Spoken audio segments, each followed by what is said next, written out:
Zero. That's the chilling market value a once dominant company faces when its shares are headed for delisting, a stark reality now hitting a major fast food burger franchisee. What seemed invincible is now on the ropes, filing Chapter 11, shaking the entire industry. This isn't just another news headline, it's a terrifying signal for every entrepreneur relying on outdated business models. The ground is shifting fast, and if you're not paying attention, your own venture could be next. We're talking about market forces that obliterate giants, making their leadership scramble for new actions just to survive. This isn't theoretical, it's happening right now, demanding you understand the true cost of complacency. This isn't some small mom-and-pop shop.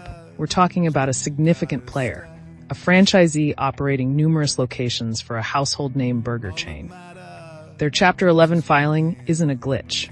It's a symptom of deeper systemic issues battering traditional retail and food service. Think about rising labor costs, brutal competition, and the razor-thin margins that define this sector. It's a perfect storm. The general director of a company facing delisting recently took new actions, trying to stem the bleeding. But for this burger giant, it was too late.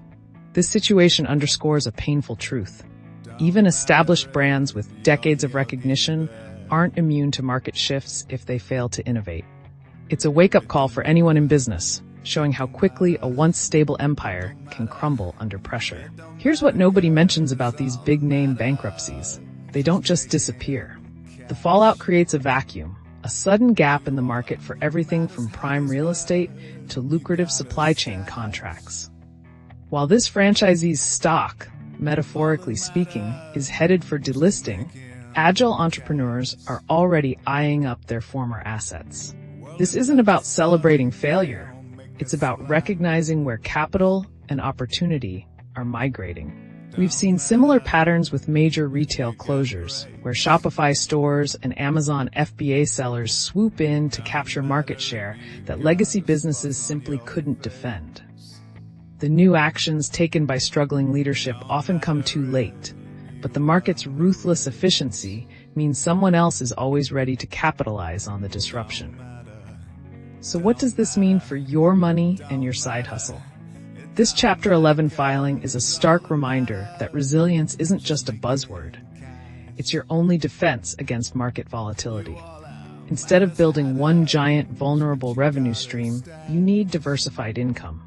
The true opportunity here isn't buying bankrupt burger joints. It's understanding the why behind their collapse. These giants often struggle with digital transformation, personalized customer experiences, and lean operations, areas where independent freelancers, SaaS providers, and YouTube creators excel.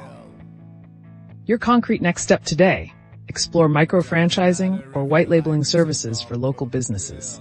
Platforms like Shopify, or even a simple local lead generation website, can help you tap into the needs of smaller, more agile food service operations that are surviving this shakeup.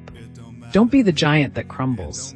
Be the agile entrepreneur who thrives. Economists and leading market analysts are sounding a blaring alarm. They're not just looking at this one franchisee's collapse. They're spotting a worrying pattern across legacy business models. Experts at Bloomberg and WSJ point to tightening credit markets and shifting consumer habits as major headwinds. For anyone building a side hustle, this directly impacts access to capital and the overall investment climate. Think about private equity valuations for small business acquisitions, or the shrinking venture capital pools for new SaaS ideas. It means your pitch needs to be sharper, your model more resilient, because the money well isn't as free-flowing as it once was. The ripple effect of this bankruptcy doesn't respect borders. Overseas, this news is causing jitters among investors in similar franchise systems. We're seeing international capital pull back from traditional brick-and-mortar investments, reevaluating risk profiles globally. This shifts significant amounts of capital, creating a vacuum in some markets, but crucially opening doors in others. Particularly countries with robust digital infrastructure or strong local, agile brands are now attracting more attention.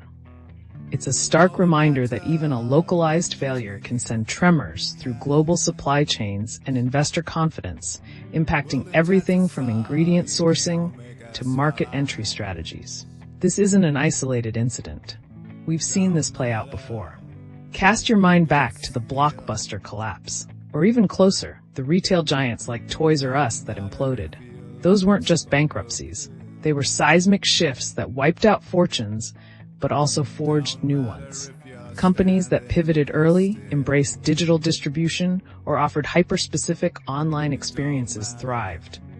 Think about how Netflix transformed, or how specialized e-commerce stores on Shopify captured niches nobody saw coming. The historical lesson is brutally clear. Adapt your business model or become a cautionary tale for the next generation of entrepreneurs. Who's actually profiting from this mess? Surprisingly, it's often the nimble, lower overhead ghost kitchens and delivery-only brands.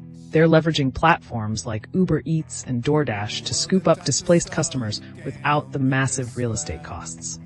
On the flip side, the biggest unexpected losers aren't just employees. They're the small, local suppliers who relied heavily on that one big account.